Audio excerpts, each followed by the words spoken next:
like to welcome explorers to the World in Focus podcast, where we embark on a 390-degree perspective journey on the global challenges that shape our interconnected world.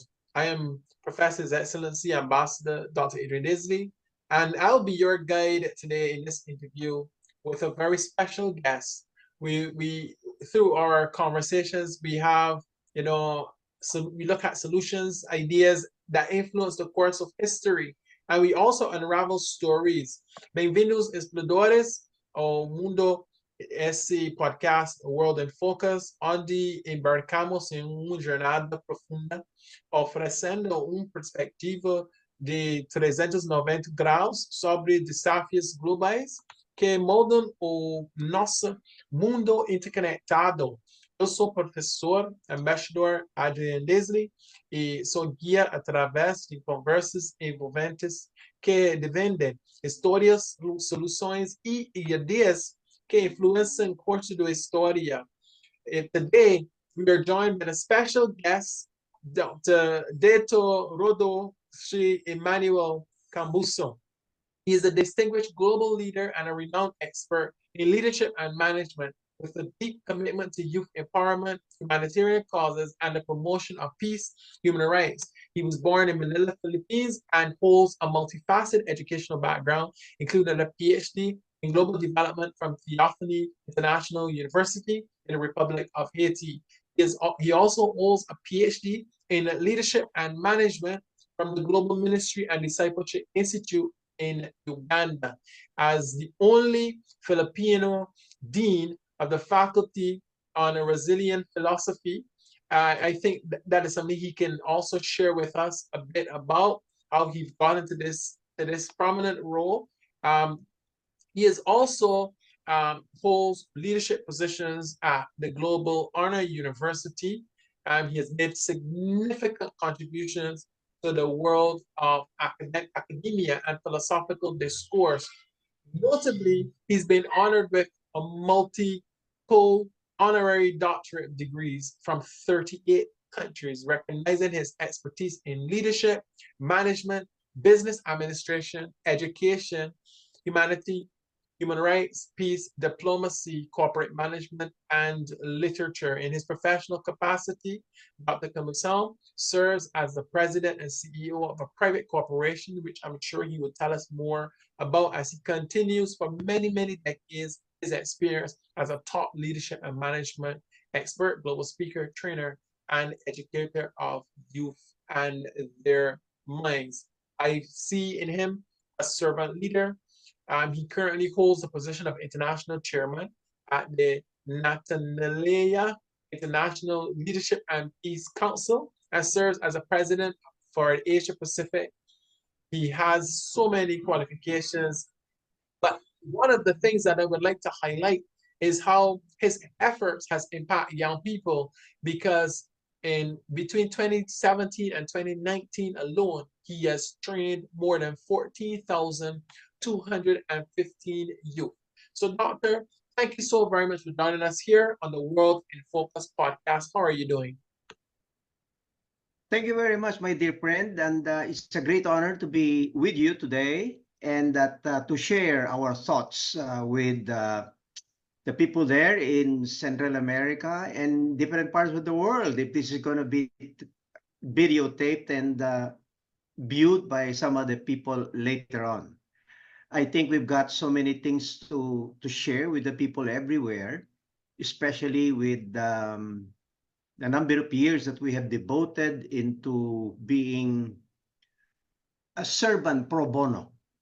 We have not been getting any compensation or fee for going into the hinterlands of the Philippines, especially the local government organizations, even endangering our personal security and safety during the war in the southern Philippines in Marawi, and that we have to conduct this seminar for over 280 youth leaders who braved the storm of the war to attend our venue at that time, which was the place next to the war zone. So I thought that we have a lot of things to share, especially Definitely with the not. kind of structure that we have Yeah. in the hinterlands in this very large archipelago of 7,500 islands. Well, Doctor, thank you so very much for that brief introduction. I want to start by asking you, first of all, how does limited access to education in remote areas impact the overall development and well-being of individuals, and communities in terms of human rights? Well, let's start by saying that the challenge to the access to education in the Philippines, which is we are very much familiar with, is really divided between the well-off urban centers and the hinterlands. In the urban centers, there is less control on the part of the political dynasties or the political parties because of the obvious participation of more activists, Okay, young people, as well as the awareness on media to expose the same. But the problem is what we have experienced, for instance, when we go outside the key cities and go into the second class, third class municipalities. okay. These are people you have to meet who are farmers, and their children are exposed to all the hazards of daily living. Okay. How to make both ends meet, at the same time, the challenge of sending them to school. The real big question is who established the schools in those areas? Right, How do they provide access to children or even to adolescents in those areas? right, And the sad reality is, unlike in the urban centers, right. you have very, very little chance for access, especially when these are controlled by dynasties. I have, for instance, some data to share with you. Okay, sure. Number one, our Philippine Constitution guarantees the right to education, but more words than action is the dichotomy that we have to confront. And it states in our Article 14, Section 1, that the state shall protect and promote the right to all citizens to quality education at all levels. But that is a piece of paper. A Understood. piece of paper that is respected to a great extent in the urban areas, but when you go to the lower income, third, second class municipalities, that is where the challenge would come to fore. Wherein the problem of survival would be more forthcoming day to day, and how they are going to make both ends meet in Yeah, terms of having the search for the next meal. Therefore, they are confronted with a feudalistic situation, which we inherited from the Spanish colonizers more than 380 years ago.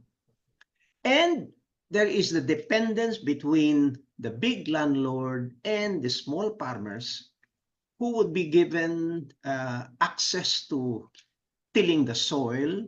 right. In return, who became the vassal of the landlord, and he will now control the greater number of farmers in his backyard. And then he would control eventually the political life, the economic life.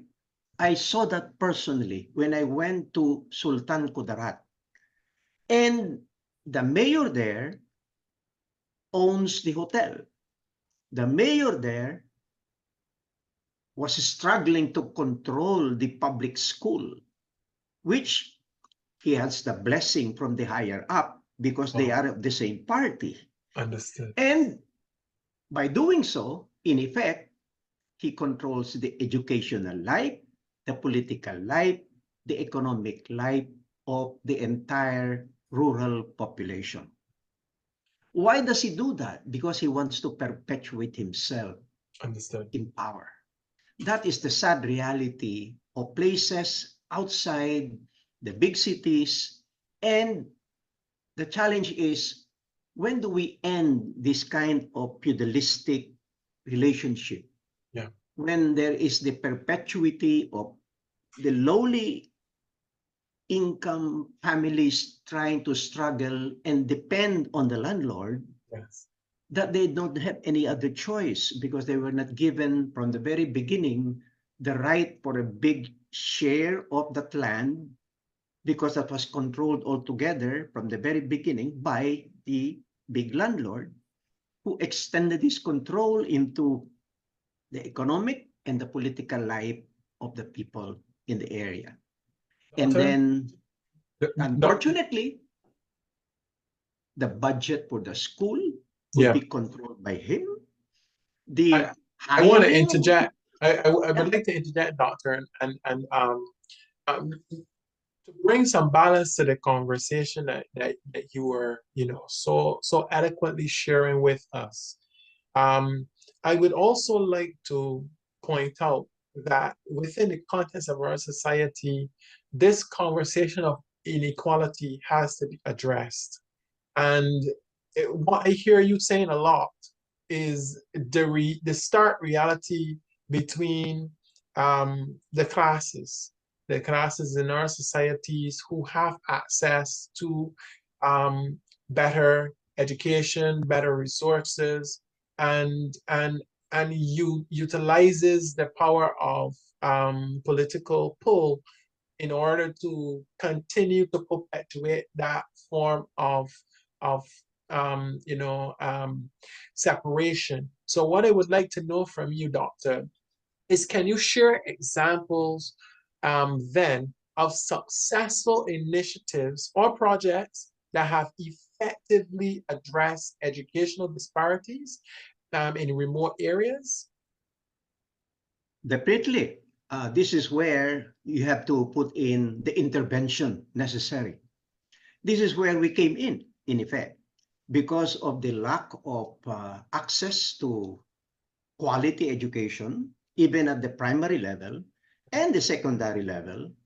We have to partner with non-government institutions in order to establish the following. Number one, Okay. at the end of the day, you have to teach them livelihood in order to get income, so that you have to get young people to be with you who are from the urban centers, Yes, that yes, who would be their role models, who would tell them that it is not the end of the road for them, to encourage and motivate, and so that they will be inspired and they could look beyond on the four corners of their house. yes. And at the same time, something that is very, very basic is to teach them the love for community and oneness.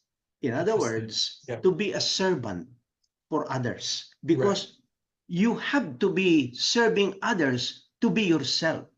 You cannot be a lone person in the mountaintop and no one is an island. You have to depend with others, and success is better felt altogether when you have people working with you, the young people who are from the central urban centers, who Right, would now help conduct these quote unquote teach-ins that would involve livelihood training, right. that would involve love of country, love of fellow men, so that they will not be thinking only of their own selves. Excellent That would point. involve how they could have crop rotation throughout the year. And we would be inviting people from the local government forecasters for the weather, when you're going to be planting this and that kind of a Yeah, crop, right. such that the climate would be considered, and that when are you going to best harvest and the kind of soil. These are all part and parcel of what we have been doing in order, in the hinterlands, no? In order to inspire these young people all together to get up from just merely, should we say, existing for the family, to make both ends meet. At the same time, be more Become self-sufficient imaginative as well. in Yeah, creating yeah. opportunities. Well, Doctor, you've mentioned interesting points there about the utilization of the youth population. I want to ask you what innovative approaches in technology can be employed to enhance educational access and to address these challenges. What do you mean specifically? Yeah, for example, we're living in a digital age, and because we're living in a digital age, you've mentioned youth population. First of all, how can the youth population be empowered by technological access to the internet, online courses? What role do you see these playing? That's quite difficult to realize in those areas because the Understand. signals are very, very weak. Understand. In other words, that is still a long, long way to go because their way of life is so basic for Wow. trying to make both ends meet. And then even the telephone that they have, old as they might be, they could not get signal to get in touch, for Okay. instance, in the urban centers. So Yes. when you talk about uh, trying to communicate with them through the phone, mobile phone, it is a challenge. Okay. Now, the beautiful thing here is this. When we train the young leaders in the urban centers and they took up Bachelor of Science in elementary education, we inspired them, we taught them how to teach their fellow youth in the hinterlands. But when they graduated, they did not go and serve as teachers in the urban centers. Okay. And that is the most satisfying thing in there. They serve where they would be growing, they have to be passing through rivers, they have to go through muddy uh, rice fields in order to Okay. reach and Right. conduct their Wow. training for the Wow. out of school youth. And that is why we gave them recognition. Yes. These are people who would be trying to pull each other from the mud, bringing them some school supplies, some books, and then they would be conducting it in a nipa hut for some out of school children. Right. And Right. Right. that really bespeaks of the very sorry situation in that Understood. place. Well, And unfortunately, it's a long way to go to yeah. even think of having connected via Understood. Okay. technology. It is really great, though, Doctor, to have you on because we within the Western territory, for example, may not have this understanding. This back information is very important for us because, for example, my question, is always how does cultural contexts foster inclusive behavior, for example. But listening to you, I am getting a clearer understanding that it's not just access to technology, it is actually in the remote locations themselves. So we're talking about infrastructural development as well. So what kind of infrastructural initiatives then can you see on the horizon for to address this issue? Well, not really something too far off because at the end of the day, when you go back where you have the established uh, huge uh, telephone companies, and then you sound off what is the reality in that place where you have been, you know, they're talking about missionary areas to be served, Understand. wherein the return on investment is going to be what 10 to Minimum. 15 Yeah. years, Yeah. Yeah. unlike in the urban centers. And that has Right. been done. Okay. Uh, Slowly but surely, we're getting somewhere and something done on that aspect. Yes. Number two, when you're talking about transportation, while I said that in some areas they would be controlled by, the land, the big mayor or the dynasties, the families, but somehow when you have the people from the urban centers calling on the mayor and challenging his conscience, somehow there is going to be some compromise you could make. Okay. What is the conclusion? The conclusion is there has to be a public and private partnership. You cannot get this solved overnight. It will take so many, many years. Just like trying to gain independence from Spain, it took more than 300 years. Yeah. So Yeah. in effect, that is going to be a replay of that challenge, which you were able to overcome after more than 3 centuries of having a public and private partnership, trying to see and challenge the conscience of those big business people in the urban centers, and trying to partner with the mayor, the leaders in the local areas, in order to make him realize that he is going to be better off Right. by making the people realize that they could be improving their livelihood, and it will be their own recognition of him doing it together with people who help him, like us. That is why, in relation to the SDG, remember I said, when we went there, UN is talking about poverty elimination in 2030. I said, that's not going to happen. Yeah. Because you could see it right there that there has to be a lot of things that you have to do that has to be done by a public and private partnership, whether it is the younger people together with the others in the locality, working together, going to the mayor and having a partnership, because they have to accept him as he is, because he's the leader there. But, Nothing but you my can do. but my question, doctor, is how important is policy and advocacy in the eyes of these young people? Do they see it as a priority to actually go to the mayor? Have you seen a lot of movement in that regard, doctor? When we lecture and have a seminar, it's a 2-day seminar for these urban youth leaders. Wow. And they Okay. are challenged on love of community, love of country, and service to fellow men. And when we talk about that, these are young idealistic people who are Okay. willing to uh, do almost anything once they believe with what you are saying.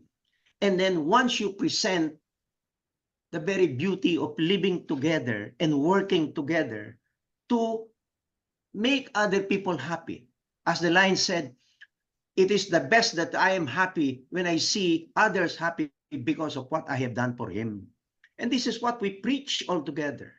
This is what Jose Rizal has preached when he was encamped in Dapitan in southern Philippines, of trying to uplift the lives of people by initiating a partnership with the local folks on irrigation, on drawing the map, on earning livelihood, and on teaching children. He has established a school. This is what we are redoing of course, in a larger scale when we go out with the urban trained youth leaders who now could speak the local dialect, unlike I do, and would be able to give them that projection of being a role model or role models that they could look up to, and they believe them. And once it is established, hey, one spirit that you move Right. is contagious when I, they I, start seeing result.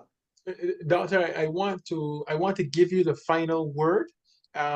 First of all, thank you so very much for joining us here on the World. If you're joining us for the first time, you're on the World in Focus podcast, where we embark on a profound journey, offering a 390-degree perspective on global challenges that shape the interconnected world that we live in. Today, we are joined by a phenomenal management leader and a community leader, Dr. Emmanuel, and he has given us a real sneak peek into the reality of what's really going on within those demographics. And Doctor, I want to give you the final word. Tell us a bit about the Rizal philosophy. The resilient philosophy is, the bottom line is love for one's country. People in that country, the culture of that country, the language of that country, love for your country entails all of that. Such that when I study, I do not study merely to gain what is the benefit for myself, but I study for the sake of the community to be uplifted.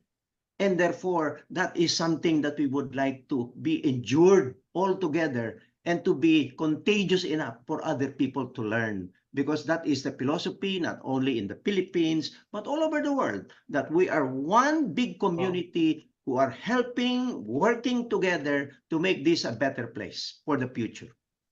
Doctor, you are a stellar leader in humanitarian efforts. You know, you've given so many years to these young people, and you know, and by extension myself, because not just being on our program, but I've been able to follow your work.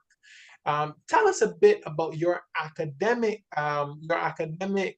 um, input into our society as well. What do you mean academic in the Yeah, society? yeah. What work have you been doing with the universities as well? Have you been doing Okay. any initiatives in the universities? We have been, like what you have seen in the pictures, we have been lecturing in the university. We have partnership with them. Yeah. Okay. We establish, partnership with huge universities. And what we always indicated in there is that we are going to go there speaking for free. We will spend on our own, and they provide the venue, they provide the student leaders, and we train them for 2 days. And then the general pora would be for 1 day, morning until afternoon. And then after that, we go back about 2 or 3 months in order to have an update. We do Okay. that, we have Okay. been doing that for Right. various Yeah. universities. Yeah. I think that is really laudable and celebratory, Doctor. Because we when it comes to this cross-cultural and intergenerational dialogue between what's important to our young generation and what's important to the older generation, do you find there's a large disparity between this generational conversation about what's important? Personally, because I think young, probably I did not. But nevertheless, in terms of technology, there certainly has a big variation of what we have been through the years in the past. But I adjust, we adjust with what people are having at the moment. But at the same time, you have to be thinking young in order to be appreciated by the young people. And when they see you talking their language, quote unquote, talking their language, their lingo, then they're going to be closer to you and you're going to be able to influence them better and easier. Doctor, you've really given us a great perspective. We have a few more minutes before our interview finishes. I want to make sure that we cover all bases. We ask all those pertinent questions. I want to ask you, where do we go from here? Where do we go from here is the road is long and hard, but never give up. The challenge of trying to uplift the lives of people in the hinterlands is not going to end something like tomorrow. The nice thing to do is that when you are able to help others and they become better because of what you have done something for them that they will never forget. And they might even pray for you in your last day on this earth. And most importantly, because you're doing what you have to as your mission on earth. Where do we go from here is the never-ending quest to serve, the never-ending quest to make others better from what you have seen them, from what you have met them. And when you are able to do that, you're going to be a significant element of this society for a better world in the future. Doctor, as someone actively involved in this field, humanitarian, youth development, and also business, what successes or milestones have you witnessed that highlight the transformative potential of education in promoting human rights in these remote regions? In these remote regions, for instance, what have I personally seen was that these are influenced, like it or not, by armed rebels. Because of the low income, the armed rebels will go there. But what have I seen when the transformation of these young people from being merely tillers of the soil to becoming one of those who would want to be with us and lecture the others in the same locality and get away from the influence of the so-called rebel groups, because the places are infested by armed groups, which is making it more difficult for the access to education. Families were displaced. And the nice thing to see is that when you convert some young people from that place to be with you and campaign and realize that being influenced by these armed groups would not make anything better for themselves, but to improve their livelihood by helping others on training and being able to show love and concern for others, then that is something that I have witnessed happen not only once or twice, but many times in the hinterlands. Wow. Doctor, thank you so very much for joining us here on the World in Focus podcast.